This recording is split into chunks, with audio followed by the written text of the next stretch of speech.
Olá pessoal, espero que todos estejam seguros, bem. Bom, vamos lá. Material referente à nossa nomenclatura aqui, né? Material número 5. Eu já pedi para que não considerem, né, esse número como uma aula propriamente dita, na definição de aula que a gente tem. Isso é só um número de referência para a gente. E vale lembrar que a gente segue ainda o conteúdo do livro do Tipler. E que vocês conseguem me encontrar via Google Classroom, Google Meet, e-mail, sinal de fumaça, nem tanto, né? Vamos lá. Fundamentos da corrente alternada. No último material a gente trabalhou qual que era o efeito de colocar um indutor sujeito a um gerador de corrente alternada. Agora a gente está interessado em verificar o que acontece quando a gente insere um capacitor. Bom, aqui o desenvolvimento vai ser muito similar, o sistema, o circuito que é montado é muito similar, então eu acredito que eu posso avançar de uma maneira um pouco mais rápida, tomando o cuidado de garantir que as propriedades dos capacitores sejam contempladas aqui, obviamente, né?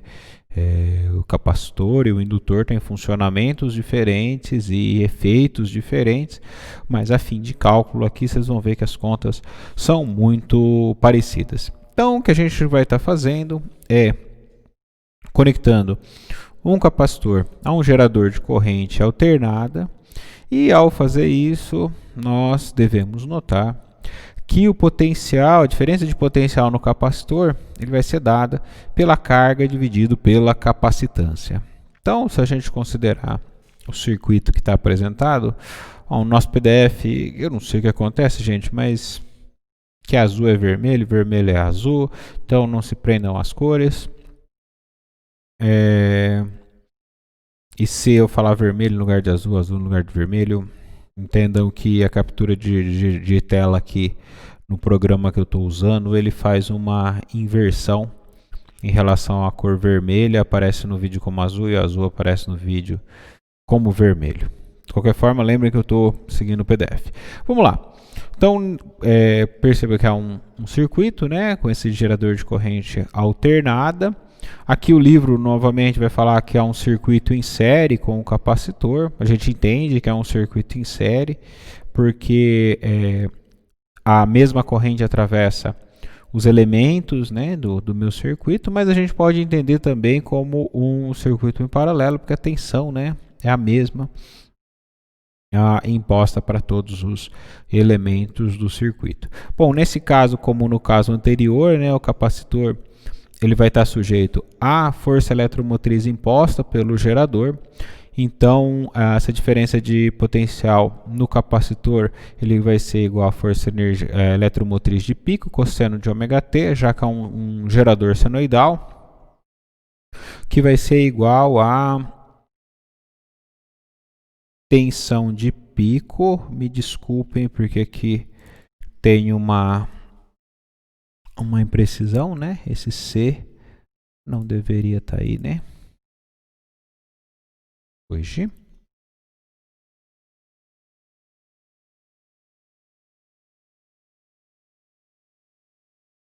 Ok. Acho que agora funcionou. É a tensão de pico. E aqui em cima, já que eu estou corrigindo, eu vou aproveitar e já vou adicionar que C é a capacitância. Pronto, aí a gente ficou tudo corrigido. Eu atualizo isso logo após subir o vídeo. Então, vamos lá. Então, a gente tem que a força eletromotriz de pico, cosseno de ômega t, deve ser igual a tensão de pico vezes o cosseno de ômega t. Opa, me desculpem, aqui precisa de um C, sim, porque eu estou falando que essa é a tensão de pico no capacitor. Vamos lá. Então, tudo certo. Então, se eu tenho o cosseno de ômega t aqui, né, dos dois lados, significa que para essa igualdade ser verdade, eu preciso que a energia eletromotriz de pico seja igual à tensão de pico imposta no capacitor. Então, está aqui a igualdade. Então, seguindo, né, o que a gente faz é como a gente fez lá, né, retorna a equação que a gente tinha colocado inicialmente. Lá era para o indutor, né, ela L igual a d dt. Aqui no caso o que a gente vai usar é que VC é igual a Q sobre C. A gente pode isolar, né? Passa a capacitância aqui multiplicando, então acaba obtendo que a carga é igual à tensão vezes a capacitância no capacitor. Mas vamos lembrar que esse valor aqui ele está sujeito ao gerador. Então ele vai ser a força eletromotriz de pico, né? Ou seja, a tensão no capacitor, tensão de pico no capacitor, cosseno de ômega t vezes a capacitância, tá? E aqui, se a gente lembrar que a gente pode escrever no lugar da tensão de pico do capacitor, a gente pode escrever a carga de pico do capacitor dividido pela capacitância.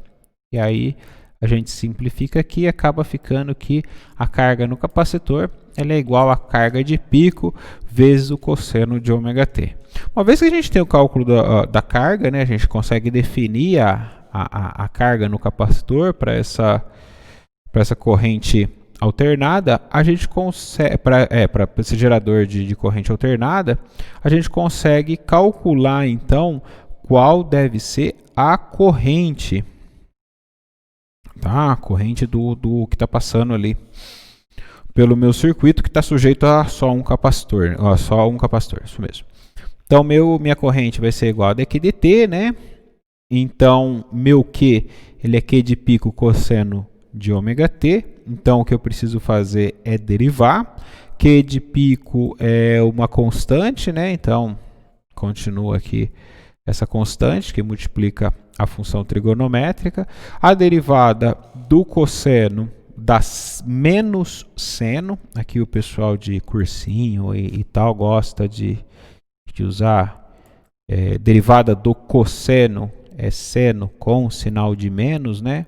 Derivada do seno é cosseno sem colocar o sinal de menos. Talvez é uma regra que muita gente não gosta de regras, mas muita gente gosta também. Então, por isso que eu mencionei. Então, isso vai acabar resultando em menos ômega Q pico seno de ômega t. E se nós definirmos ômega t Q de pico como a corrente de pico, a gente acaba chegando em menos I pico seno de ômega t. Tá? Só lembrando que nesse caso a gente pode fazer essa definição porque a gente está com uma frequência da carga, que significa uma variação de carga. A variação de carga no tempo representa uma corrente. Tá? Então, nesse caso, de novo, a gente vai usar uma relação trigonométrica, né, que vai estar relacionada por 90 graus, para conseguir correlacionar o seno e o cosseno. Nesse caso, a relação é seno de θ é igual a menos cosseno de θ mais π sobre 2. No nosso caso, a gente pode entender que esse θ ele é igual a ômega t, né? De forma que a gente acaba tendo a corrente sendo igual a I de pico, né? Cosseno de ômega t mais π sobre 2, né? O menos foi com menos da equação 6 e a gente obteve. Então as conclusões aqui vão ser as seguintes: a diferença de potencial no capacitor está em fase com a carga Q, né? A diferença de potencial no capacitor está fora de fase em 90 graus em relação à corrente do circuito, né? Uma definida pelo cosseno, outra definida pelo seno, dá essa diferença de 90 graus. E aí a gente conclui que a diferença de potencial em um capacitor ela está atrasada em relação à corrente por 90 graus. Aqui ainda a gente pode relacionar a corrente e a diferença de potencial de uma forma similar, né, ao que a gente fez para o caso do indutor, né? Então, I RMS vai ser igual a V, né? De diferença de potencial RMS no resistor dividido por R, né? E dessa forma a gente consegue, né? E aí se a gente empregar, né? Que de pico é ômega pico, né? Ômega Q de pico, a gente vai acabar tendo uma relação, né? Que anteriormente a gente acabou cooperando com o resistor, tudo mais, tal, e verificou que esse denominador aqui acaba tendo uma característica de imposição, né? A passagem de corrente. Ela oferece uma espécie de resistência à passagem de corrente, mas é algo variável que vai depender da frequência e por isso a gente, como está associado ao capacitor, nós vamos dar um nome de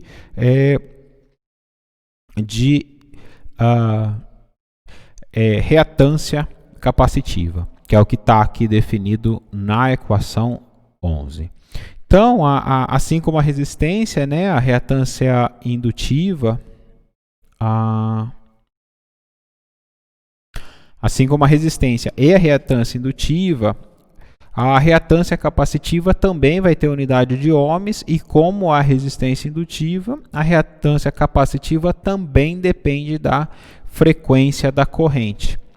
Então, nesse caso, quanto maior a frequência, menor a reatância capacitiva.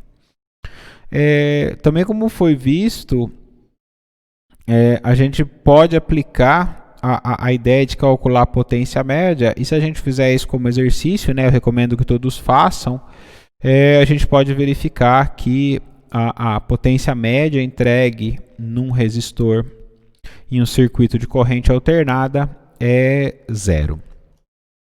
Tá? Gente, aqui essas questões de reatância capacitiva, indutância capacitiva e a ideia de relacionar isso com resistência e tudo mais vai estar relacionado com um conceito de impedância. Tá? Essa impedância a gente vai apresentar ela com mais detalhes num material um pouquinho mais para frente, mas como eu mencionei no material anterior, né, revivi minha adolescência, falando da época que tocava guitarra e tudo mais, coisa que já não, infelizmente não ocorre mais, mas lá sempre tem aquela questão de casamento, de impedância. E, por exemplo, o plug XLR, que é aquele plug de microfone, que você não pode ligar instrumento musical nisso, porque o microfone ele vai ter uma impedância de quase sempre 600 ohms, e se a gente estiver trabalhando com uma guitarra, por exemplo, o captador da guitarra quase sempre tem impedâncias muito mais altas, isso faz com que você tenha um problema de corrente, possa queimar seus aparelhos e tudo mais. Então, isso vai estar relacionado lá na frente com essas questões de definir corretamente o que é impedância, e aí não é alvo do nossa disciplina, mas se alguém quiser chamar um bate-papo no Google Meet, tiver interesse em relação a isso, a gente pode discutir essas questões também, porque são muito instrutivas, queira ou não. Bom, vamos seguir. Eu mencionei a questão da indutância por causa que os transformadores, eles também são usados para fazer o casamento de impedância. Então, para quem tiver naquela situação de que tem um instrumento musical, mas só tem entrada de microfone, entendeu essa ideia que eu falei de capacitores, de captadores de guitarra, ter uma impedância muito mais alta, tal, pode se ligar que existe um aparelhinho, né, chamado Direct Box, que na verdade é um conjuntinho de transformador, tal, que vai auxiliar a gente com o casamento de impedância. Isso é até uma ideia boa para ser uma atividade futura, quem sabe.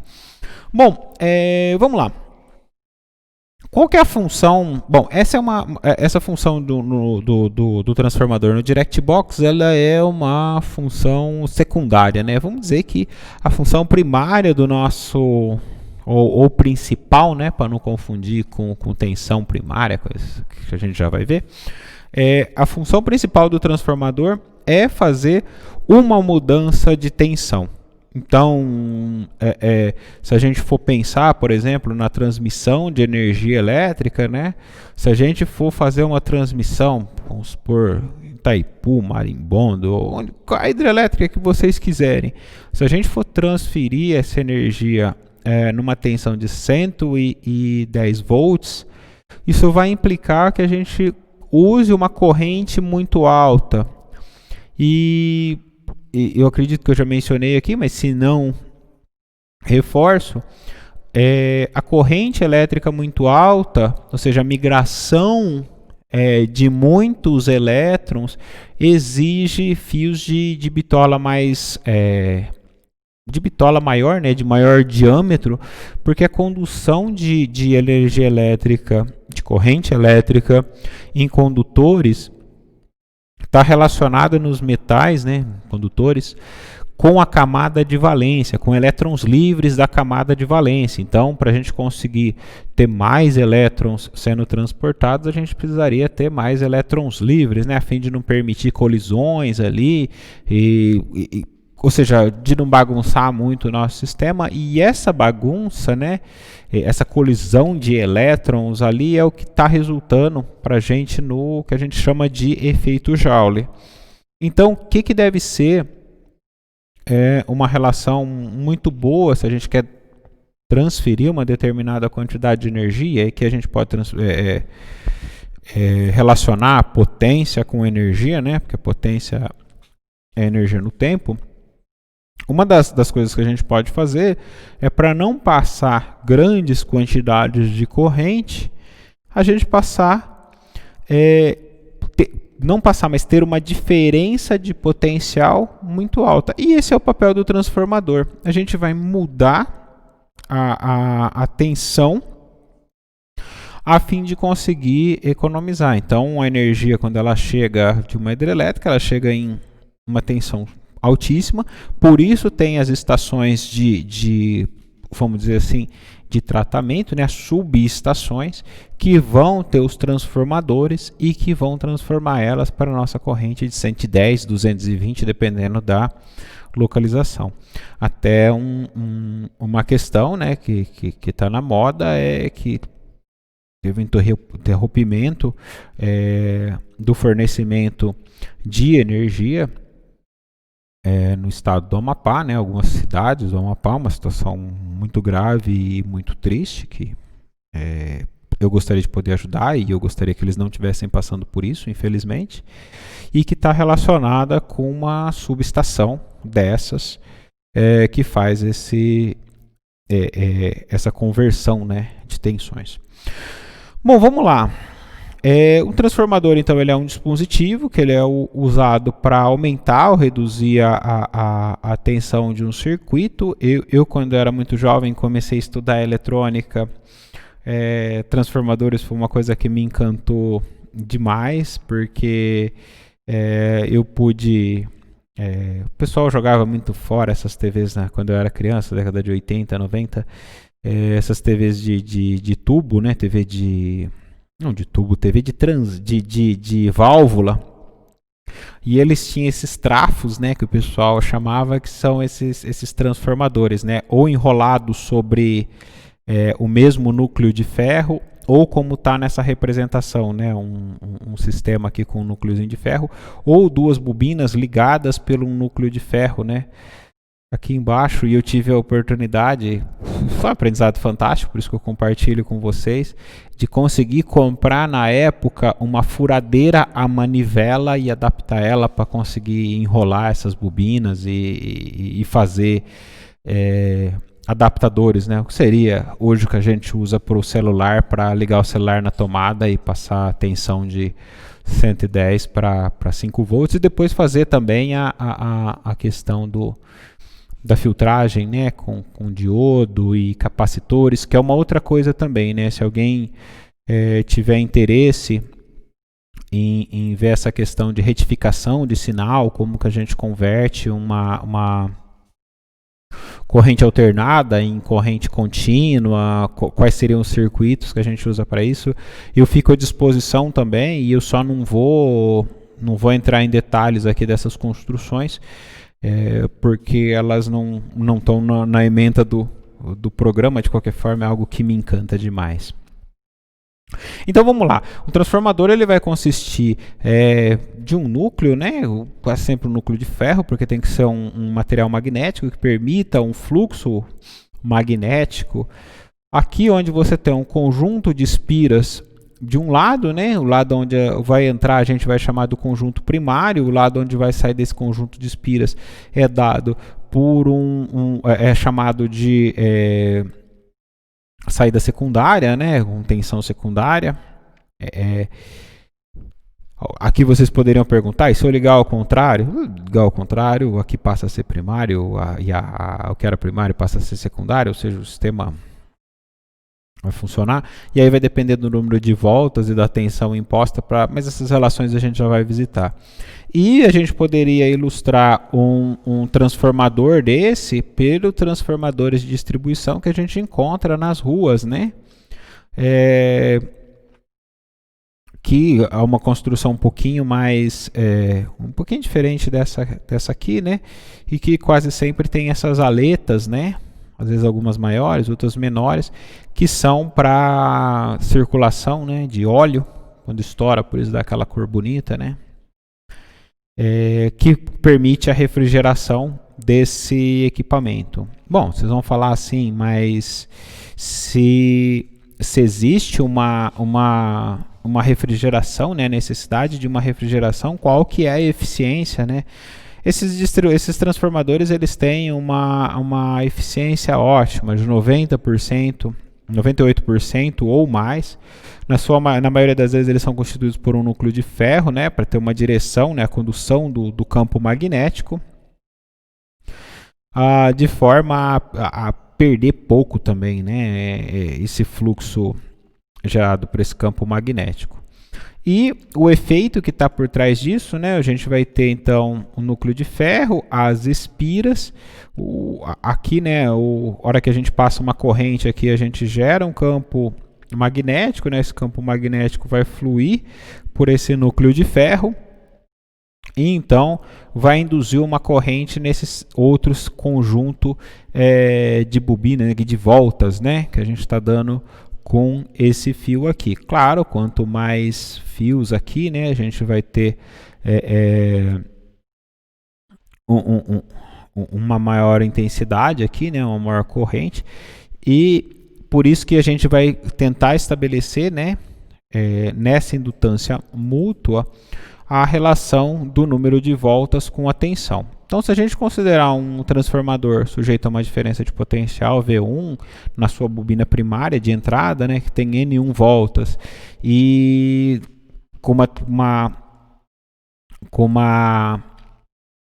N2 voltas na bobina secundária, em um circuito aberto, e se a gente definir, né, φ de volta como fluxo magnético, a gente vai poder escrever então que essa força eletromotriz reversa, que é gerada pelo meu sistema, ela vai ser dada por V1 igual a N1 D, e aqui campo magnético dt, ou seja, a gente está olhando para o fluxo do campo magnético, ou seja, a sua derivada no tempo.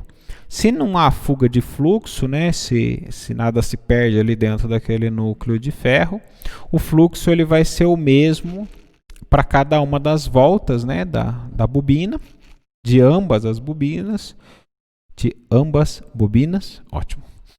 E então o fluxo através da bobina secundária ele vai ser N2 φ volta, né? E a diferença vai poder ser dada como V2 igual a N2 dφ volta dt. Perceba que a gente tem um termo comum, né? Dφ volta dt na equação 12 e na equação 13, que vai permitir, né, a gente pegar então e escrever uma relação entre a primeira e a segunda. O que eu quero dizer? Quero dizer que aqui a gente pode escrever que dφ volta é igual a V1 sobre N1. Na equação 13, dφ volta do dt é igual a V2 sobre N2. Então, a gente pode escrever que V2 é igual a N2 N1. V2 é igual a N2 dividido por N1 vezes V1, né? E aí, se N2 é maior que N1, a diferença de potencial na bobina secundária é maior que a diferença de potencial na bobina primária, e o transformador ele vai ser chamado de amplificador. Se for o contrário, né, N2 for menor que N1, então ele vai diminuir a tensão, e aí a gente vai chamar ele de transformador atenuador. Bom, se a gente inserir uma resistência aí, né, essa vai ser chamada uma resistência de carga. Lembrando que em vários modelos a gente pode entender essa resistência de carga como algum equipamento que a gente está colocando ali. Vou deixar essa brincadeira, só estou levantando a possibilidade, mas vou deixar essa brincadeira para a gente fazer testes futuros. E na bobina secundária, então, vai haver uma corrente I2 que vai estar em fase com a diferença de potencial de V2 na resistência. Essa corrente vai gerar um fluxo adicional, né? Que vai ser φ volta através de cada uma das voltas, sendo proporcional a N2 e I2. E esse fluxo ele vai se opor ao fluxo original, gerado pela corrente de magnetização IM no primário, né? Entretanto, essa queda, né, essa diferença de potencial, lembrando que o livro usa o termo queda de potencial, mas aqui deveria ser diferença de potencial. Na bobina ela vai ser determinada pelo gerador de eletromotriz, que não vai ser afetado ou seja, pelo nosso gerador da nossa corrente senoidal, que vai acabar não sendo afetado. Então, se a gente pegar e partir das equações 12 e 13 e fazer essas considerações, né, o fluxo do núcleo de ferro variando da taxa original, e deixa eu ver, olhar para esse consumo. O ponto importante vai estar aqui, é que o fluxo através de cada volta produzida por essa corrente adicional, ela vai ser proporcional a N1 e 1. Como esse fluxo vai ser igual a menos a φ volta, né? Então essa corrente adicional no primário ela vai estar relacionada da mesma forma com a corrente 2 no secundário. Então o que a gente vai acabar tendo é um sistema, né, com N1 e 1 igual a menos N2 e 2, onde o sinal de menos representa que essas correntes elas vão estar 180 graus fora de fase, né? Elas vão estar completamente invertidas em relação às suas fases, onde vai estar um com uma onda para baixo, né? No outro vai estar com uma onda para cima. E como I2 está em fase com V2, a corrente adicional I1 vai estar em fase com a queda de potencial no circuito, ou com a diferença de potencial no circuito primário. A entrega de potência do gerador vai ser V1 RMS e 1 RMS. Lembra que a gente precisa usar o RMS nessa situação, porque a gente está trabalhando com uma corrente alternada. E a potência de saída ela vai ser V2 RMS e 2 RMS. Bom, se não houver perdas, a gente pode dizer que elas são iguais, essas relações de V1 e 1 com V2 e 2. Só que observe que na maioria dos casos, a corrente adicional no primário I1 é muito maior que a corrente original de magnetização, que é fornecida pelo gerador quando não há carga. Tá? Aqui, gente, a gente poderia pensar também nessas coisas quando eu vou colocar como um exercício para vocês pensarem, assim, praticar o ócio em relação ao assunto. Mas a consideração é um carregador de celular na tomada com o carregador ligado, com o carregador não ligado. Tá? Com o celular ligado ou com o celular desligado, só o carregador pendurado na tomada, quais são as implicações, a gente vai ver que vai estar relacionado com toda essa brincadeira aqui. Faça esse exercício mental, eu acho que é ok, para uma brincadeira. Sim. Vamos lá, para minimizar a perda de calor, né, as linhas de transmissão, como eu já falei, eles preferem transmitir de alta tensão, né, e depois, na hora que chegar aqui, transformar para baixa tensão. Aqui eu falo de reflexões sobre bitolas e fios, que foi o comentário que eu fiz, né? Se você tem uma corrente mais alta, você precisa de um fio com bitola mais grossa, ou seja, um fio com diâmetro mais grosso, porque você tem a necessidade de ter mais elétrons livres na camada de valência, para ter menos efeito Joule, e assim que por isso que quando a gente vai fazer instalações elétricas, vão ter algumas definições em relação à bitola de fio e amperagem. Isso aí vai estar relacionada com a potência do dispositivo. E claro, vocês vão ver, por exemplo, vamos pegar um chuveiro daqueles que não esquenta muito, né? 300 watts, 3.000 watts, 4.000 watts. Vocês vão ver que quando você vai fazer uma instalação de um chuveiro como esse, né, vamos pegar um 3.000 watts mais fraquinho, a maioria, isso vai depender da distância também que está do quadro de força, mas quase sempre vai ser recomendado que, se você estiver trabalhando com 110 volts, que você coloque um fio de 6 milímetros. Se você estiver trabalhando com 220, um fio 4 milímetros já pode ser suficiente. Então essa é a relação em relação à perda Joule, aquecimento e a relação de tensão. Perceba que se você está trabalhando uma tensão 220, né, ela é mais alta, então você pode colocar um fio com uma bitola, né, com um diâmetro um pouco menor, porque vai passar menos corrente, você vai conseguir levar a mesma potência. E ainda, na referência 1, a gente vai ter alguns exemplos, né, sobre perdas de transmissão, são exercícios resolvidos na forma de exemplo.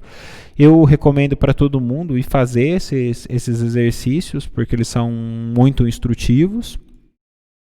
E por fim, para que possa ser possível identificar desde já, eu coloco uma tabela de simbologia, né, de tipos de transformador. Nem todos precisam ter núcleo de ferro, né? Você pode ter núcleo de ar ou algumas outras situações, inclusive com pino central, né, onde você enrola uma parte, enrola uma outra parte. São casos específicos que a gente vai acabar tratando mais para frente. É isso.